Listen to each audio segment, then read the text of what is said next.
Hey guys, we're going to go over our workbook page answers for A Simple Act by Tyler Jackson. So we're going to start with page 36 and 37. So 36 and 37 are going to be our comprehension check. Question number 1 wants to know, how did Laura Scroff and Maurice Mazak meet? Your answer is when Maurice stopped Laura on the street asking for some change. Question 2, how does the old Chinese proverb say connects to, or what does the old Chinese proverb say connects two people who are destined to meet and influence each other? And your answer is an invisible thread connects two people, that should be TWM, people who are destined to meet and influence each other. Number 3, what weekly ritual do Laura and Maurice begin after their first meeting? Your answer is they begin eating dinner together every Monday. Number 4, what was Maurice's favorite part of the visit to Laura's sister? The large dining room table where everyone talked and ate together. Number 5, describe Maurice's adult life professionally and personally. So we know as a profession, he works as a contractor or he works in construction. Personally, he has a wife, he has children, has a large dining room table in his living room, and he is the first person in his family to earn a paycheck. Number 6, how did Laura share the story of her relationship with Maurice with an audience? And your answer is she wrote a New York Times bestseller, which is a New York Times bestseller book. Then we had to create a timeline. So on our timeline, I have 4 major events that you need to have included. You could have more than this, but not less. So the first thing we have is in 1986, Laura and Maurice meet. So they met in 1986. In 1997, a magazine publishes an article on their friendship. In 2007, Laura begins writing her story. And then in 2010, Laura finds a co writer and begins writing her book more seriously. Now, remember, if I'm going too quickly and you need to copy down an answer or change yours, you are more than welcome to pause the video at any point in time. All right, let's look at page 38, close read of the text. Now, at the top of the close read of the text, I've already done all of that for you in your annotations, so you don't have to worry about that part. But we are going to look at the bottom 4 questions where it says analyze the text. So at the bottom, our first one says, analyze. How does Maurice surprise Laura when he explains in paragraph 6 what he liked most about visiting Laura's sister? Infer, what do readers learn about Maurice's values? So in this one we answered, Laura expects Maurice to be impressed by the large front yard and backyard, but he's most excited by the large dining room table where everyone talks and eats together. Readers learn that Maurice is most impressed by connections between loved ones.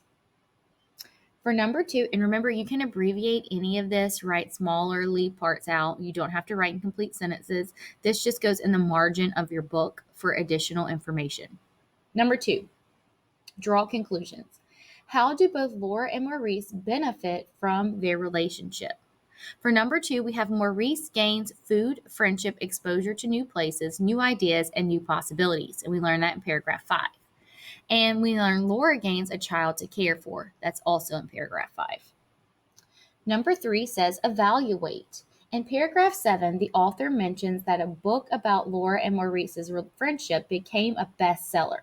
Why do you think people become so interested in this friendship? Your answer is going to be the friendship is both unusual and inspirational. It is unusual because Maurice and Laura are from different generations, socioeconomic backgrounds, and parts of the city. It's inspirational because they both help learn from each other. Socioeconomic means that they come from different stances in life, like first class, middle class, upper class. Remember, she's a very wealthy advertising executive, and he is on the streets begging and lives in a welfare hotel. All right, question 4 is your essential question. What can one generation learn from another? And what have you learned about how people of different generations learn from each other? So in this instance, this is your opinion. However, I can give you a little bit of insight. First, you need to know that point out that the article shows how people of different generations and classes can come together to build strong friendships and take time to listen to one another. So remember, they're from different classes, different generations, and they're coming together, building friendships, all because she took the time to listen to him. All right.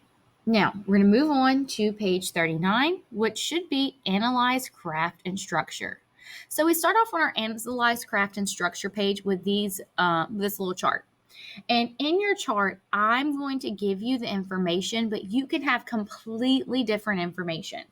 So we're analyzing author's point of view here. And it says the attitude and approach that an author takes as an informational text shows the author's point of view. In some informational texts, authors take an objective approach, avoiding opinions and other biases. These texts are based almost entirely on factual information. In other informational texts, authors are more subjective, mixing facts with their own commentary and interpretation. The commentary may take a form of direct opinions, or it may involve using weighted words, words that have a strong emotional association beyond their basic meaning. So let's look. In a simple act, we have phrases like an 11-year-old boy in paragraph 1. And that is weighted because it's letting you know that he should be too young to be begging on the streets. He's 11, he's most of your ages. In paragraph 4, he writes that the teacher made Laura take a long, hard look at what she was doing to show that the teacher took Maurice's situation very seriously.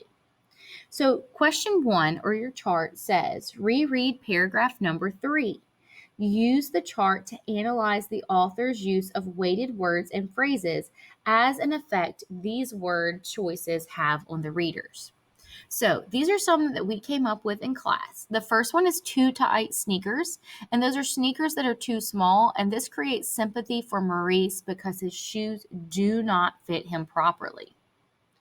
Then we have our next one. Might as well have been a different planet.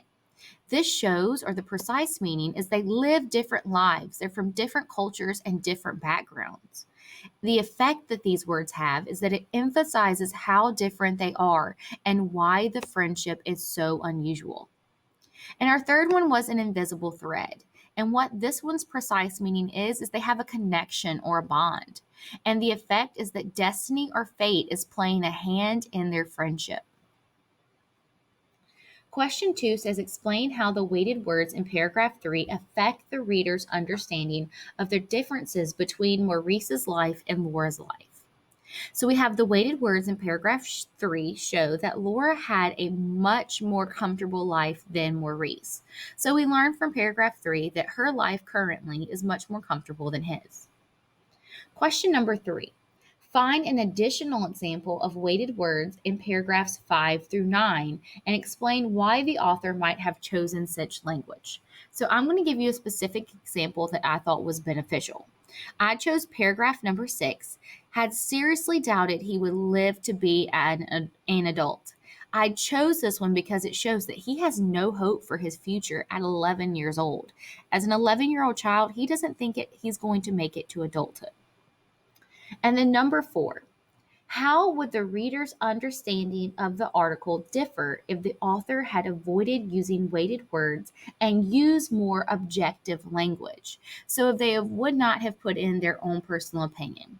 It would have been more boring, less engaging, the reader would have been less sympathetic, and the reader probably would have been able to be more objective as well and make his or her own opinions.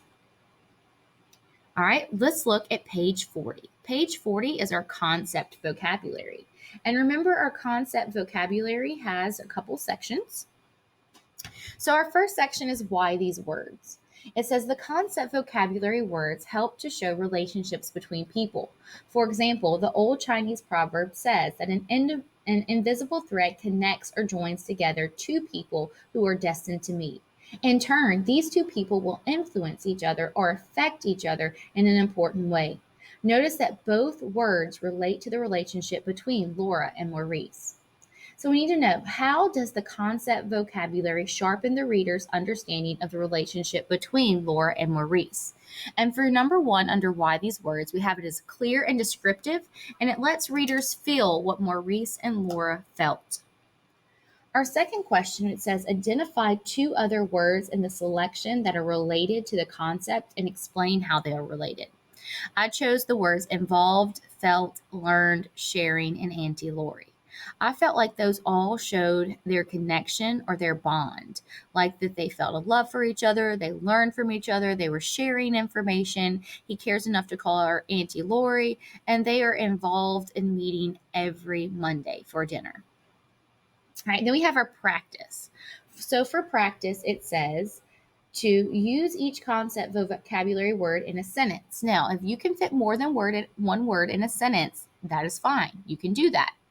So I have my best friend and I share a special bond that connects us through good times and bad. Notice I use the word bond and connects. Next one, I know I can trust her to be a positive influence in my life. Here I use the word influence. And then finally, I've always encouraged her to do her best, and she's always encouraged me as well. Here I use the word encouraged. Then for number two, we have work with a partner and take turns trying to list as many words as you can. So these are some words that I listed: friendship, family, pet, secure, supportive, stable, and romantic. Those are all words that can describe relationships. And then at the bottom, you have word study. So this one you're going to have to do independently. It says multiple meaning word is a word that has more than one definition. Sometimes a definition of a multiple meaning word are similar, but in other cases they may be completely unrelated. For example, the word bond, which appears in a simple act, has several different meanings. Write the meaning of bond as it is used in the fifth paragraph. Then use a dictionary to find two more definitions for the word bond. All right, moving on. So from page 40, we're moving up to page 41. And page 41 is going to be our conventions. So this is going to be our grammar lesson. Our grammar skill for this is an adverb. And so it says an adverb is a word that modifies or describes a verb, adjective, or another adverb. These words provide information by answering the questions how, when, where, how often, or to what extent. Many adverbs end in the suffix ly, and the chart shows you many examples. So the first section we have is the read it section. It says identify the adverb or adverbs in each sentence, then identify the word in each adverb modifies or describes. So what I would recommend that you do is you circle your adverb and then draw an arrow from your adverb all the way over to the word it modifies. So like in number one, Maurice and Laura shared meals regularly and enthusiastically. So we have two adverbs, regularly and enthusiastically. Those two words both modify the word shared. So I would circle them and then draw the arrow to shared.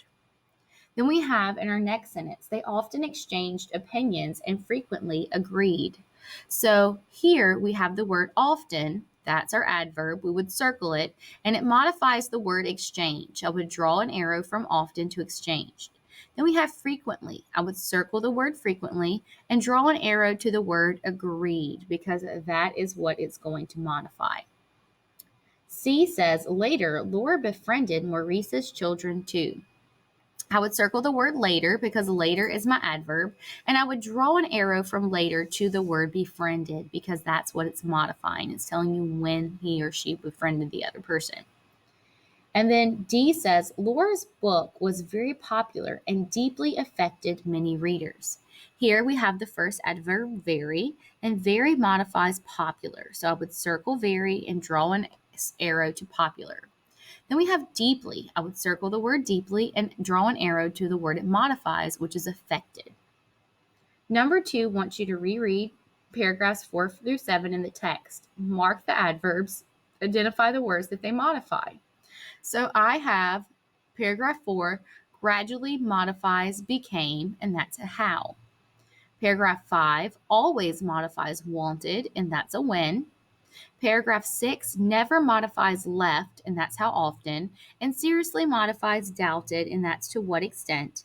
And then paragraph 7 seriously modifies getting down to, and that's a how. The next section you have is the write it section. So for the write it section, it wants you to rewrite the sentence and add an adverb. Now, if you want to draw an arrow and add your adverb in between two words, I'm totally okay with that as well. So the first one says, Maurice and